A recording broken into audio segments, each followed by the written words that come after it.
सार्थक सड़क पर खड़ा बार बार अपनी घड़ी की तरफ देख रहा है। सार्थक, ओ गॉड, आज तो एक भी ऑटो नहीं आ रहा। आज फिर लेट होना पक्का है। तभी अवनूर की गाड़ी वहां से गुजरती है। अवनूर की नजर सार्थक पर पड़ती है। अवनूर ड्राइवर से, ड्राइवर, गाड़ी रोको। ड्राइवर गाड़ी रोकता है। अवनूर गाड़ी से उतरकर सार्थक के पास जाती है। अवनूर, हेलो। सार्थक, हेलो। अवनूर, तुम यहाँ क्यों खड़े हो? सार्थक, वो मैं ऑटो का वेट कर रहा हूँ। अवनूर, ओ तुम कॉलेज जा रहे हो? सार्थक, हाँ। अवनूर, चलो मैं भी वहीं जा रही हूँ। सार्थक, नहीं मैं मैनेज कर लूंगा। अवनूर, टाइम देखा है तुमने? आज फिर सर से डांट खाने का इरादा है क्या? आगे तुम्हारी मर्जी। सार्थक, अच्छा ठीक है। सार्थक और अवनूर गाड़ी में बैठते हैं। ड्राइवर गाड़ी चलाता है। अवनूर, तुम किस चीज में पार्टिसिपेट कर रहे हो एनुअल फंक्शन में? सार्थक, मैं पार्टिसिपेट नहीं कर रहा। अवनूर, लेकिन सर तो कह रहे थे। सार्थक, मैं किसी के कहने पर नहीं चलता। मैं वही करता हूं जो मैं करना चाहता हूं, और वैसे भी मुझे ये सब फालतू चीजों में कोई इंटरेस्ट नहीं है। तुम बताओ, तुम कर रही हो पार्टिसिपेट? तभी एक बाइक वाला रोड क्रॉस करते हुए गाड़ी के सामने आ जाता है। ड्राइवर अचानक ब्रेक लगाता है। सार्थक और अवनूर झटके से एक दूसरे के पास आ जाते हैं। अवनूर सार्थक का हाथ पकड़ लेती है। कुछ पल जैसे सब थम सा गया हो। दोनों एक दूसरे की आंखों में देखते रह जाते हैं, बहुत करीब। तभी ड्राइवर चिल्लाता है, ओए अंधा है। अचानक से सार्थक और अवनूर को होश आता है और वो दूर हो जाते हैं। Sarthak, I am sorry. Avnoor, it's okay. Avnoor driver से, गाड़ी ध्यान से चलाओ। Driver, I am sorry. Ma'am, college ground में सूरज और आदिल खड़े सार्थक का वेट कर रहे हैं।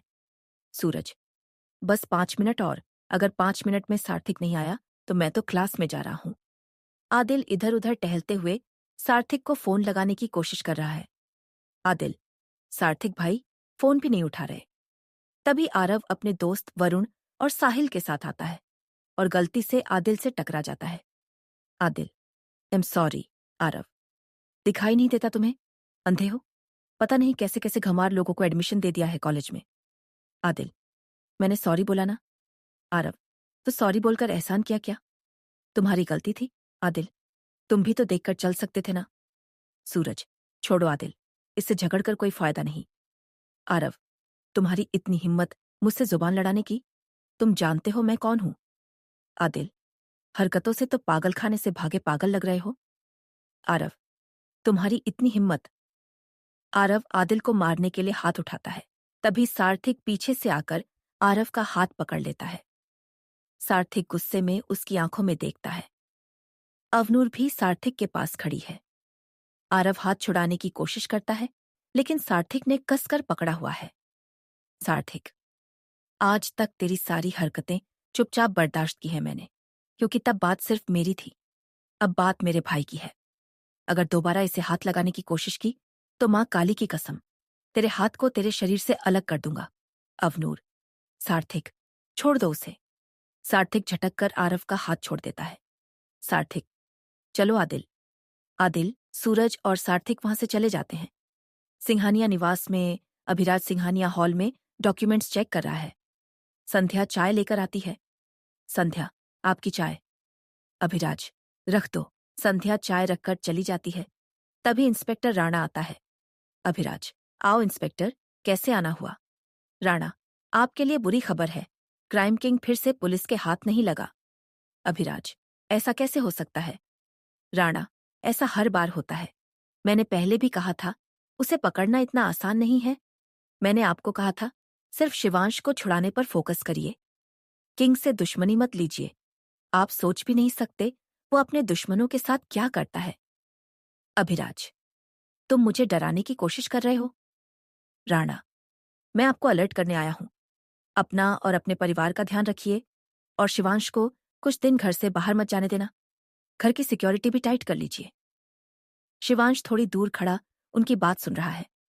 अभिराज की नजर शिवांश पर जाती है। अभिराज, शिवांश, तुम वहां क्यों खड़े हो?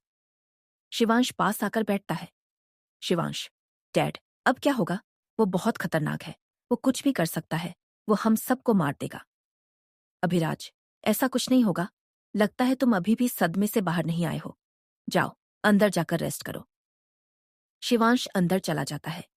कुछ देर बाद प्रोफेसर शेरगिल के ऑफिस में। प्रोफेसर शेरगिल अपने ऑफिस में बैठे हैं। आदिल सामने बैठा है। Shergill, welcome to our college. Adil, you are very intelligent. Adil, thank you sir. Shergill, अब इस कॉलेज से तुम्हारी नई जर्नी स्टार्ट हो रही है। मुझे यकीन है तुम यहां भी अपना 100% दोगे। आदिल, मैं पूरी कोशिश करूंगा। शेरगिल, वैसे तो तुम्हारा भाई भी बहुत इंटेलिजेंट है, but he is very unresponsible. Adil, no sir, मेरा भाई अनरिस्पॉन्सिबल नहीं है। मेरे लिए तो वो दुनिया में सबसे रिस्पॉन्सिबल पर्सन है। भावुक होकर, सर, उन्होंने बहुत कुछ किया है मेरे लिए। मेरे फादर मेरे पैदा होने से पहले ही एक्सपायर हो गए थे। मैंने कभी पापा को नहीं देखा, लेकिन मुझे कभी पापा की कमी महसूस नहीं हुई। सार्थक भाई ने होने ही नहीं दी। अपनी पढ़ाई के साथ साथ हमारे घर का सारा खर्च वही उठाते हैं। वो खुद तकलीफ सहते हैं, लेकिन मेरी हर ख्वाहिश पूरी करते हैं। वो चाहते हैं कि मैं लाइफ में बहुत आगे जाऊं, कोई मुकाम हासिल करूं, और मैं उनका ये सपना पूरा करना चाहता हूं। एम सॉरी सर, मैं क्या बातें लेकर बैठ गया। पर मैं अपने भाई के बारे में बुरा नहीं सुन सकता। शेरगिल, इट्स ओके, मैं समझ सकता हूं। Adil, thank you sir. Adil वहां से चला जाता है। कुछ देर बाद सार्थक ऑफिस का दरवाजा नॉक करता है। सार्थक, मे आई कम इन सर? शेरगिल, कम इन। सार्थक अंदर आता है। तभी आरव और अवनूर भी वहां आते हैं। अवनूर, मे आई कम इन सर? शेरगिल, कम इन। शेरगिल सार्थक को एक पेपर देता है। सार्थक, ये क्या है सर? शेरगिल, स्क्रिप्ट है। इन दोनों को मैंने पहले ही दे दी थी। तुम तीनों एक ही प्ले परफॉर्म करोगे और उसमें मेन रोल तुम प्ले करोगे।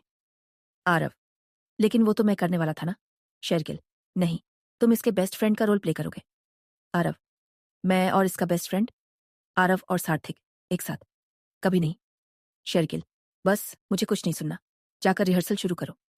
सार्थक, लेकिन सर।